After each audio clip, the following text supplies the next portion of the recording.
Zane Clodfelter with Otters TV here with Zach Welz, recently reactivated. That's the word that we've been looking for from the disabled list. So how did you go about the rehab process and getting healthy again? Man, it was a process, that's for sure. We kind of took it slow at first. I took a few days off.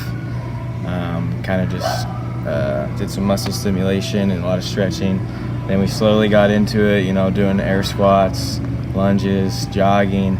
And that was the thing that was the toughest, was just the jogging part, which is kind of weird. And I remember in the Southern Illinois, during that series, the trainer was having me do 400 air squats, 400 lunges, like a bunch of stuff during the games. I was dog tired during those games, but the process took a little longer than what I expected. But I'm back now, I'm healthy, I feel great, and I'm sprinting now, running bases, so I'm glad to be back.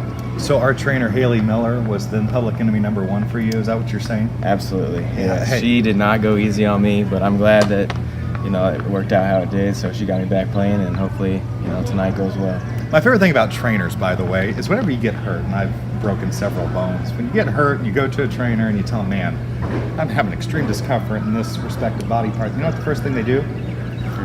They like stretch it out. Yeah, they make it worse. So this is not helping the situation. So I know you want to play each and every day. So how difficult was it kind of having to take things slowly? That way there weren't any setbacks. That was the hardest part, was doing nothing and being told that was the best thing to do. Resting was the best thing for it, and you can't do anything. Walking upstairs would hurt it, so I wouldn't even go up the stairs. Just not being able to do anything was the hardest part. And not being on the field with the guys for so long was kind of hurting me inside a little bit, but it is what it is, and I'm back now, so hopefully we'll get back out there and help the team out again. You've had a chance to watch a lot of these games then when you were on the DL stint, so what did you pick up anything that you normally wouldn't have noticed had you been in just the full game mode? Yes, I did. I actually did. I picked up a lot of the opposing pitchers, kind of their habits, stuff they do pre-pitch. And then I actually learned a lot about our guys too, their emotions on and off the field. Got to know them a little bit better, just seeing how they go about their business on the field. So that was kind of interesting for me to look at that stuff. All right, so follow up.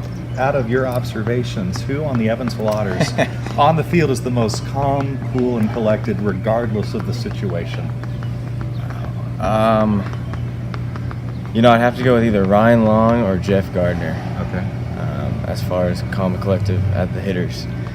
Pitchers, that's a different story because they show emotion on the mound. I'd have to say the most emotional is Mitch Aker, but okay. I love it, so it's good. No, it's good to have that from your closer, right? Yeah. Oh, no, yeah. Yeah, the Mad Hungarian, he had plenty of emotion for the Cardinals back in the 70s, if you remember. Now, we try to keep these things light, and I always love to refer to you because you went to Texas Southern, and former Indiana coach Mike Davis used to coach. He left and went to Detroit. So your initial thoughts on your alma mater looking for a basketball coach now that Mike Davis left? I know they're definitely needing something because he was the best coach they ever had in that program. So I think they're hurting right now. It's kind of actually the community's probably hurting too because they really want him to stay, but he had to do what he had to do, and I mean, it's going to be tough to see who they get, but hopefully they get someone nice. See, for Mike Davis, you had it made at Texas Southern. You're going to the NCAA tournament every year. Now you're going to Detroit, and they fired their coach after 2 years.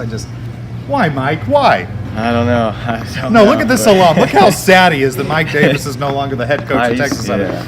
I used to love going to watch the basketball games, whenever we got a chance, but it was mostly because of him and the way he coached his players. They made him. He took, okay players, I'd say, and made it into a great team, and it was actually really fun to watch. Yeah, and Indiana's last Final Four trip in 2002, who was the head coach? Mike Davis. Mike Davis. So Zach Welz knows all about him. I'd talk his ear off. I'm Zane Clodfelter. This has been Otters TV.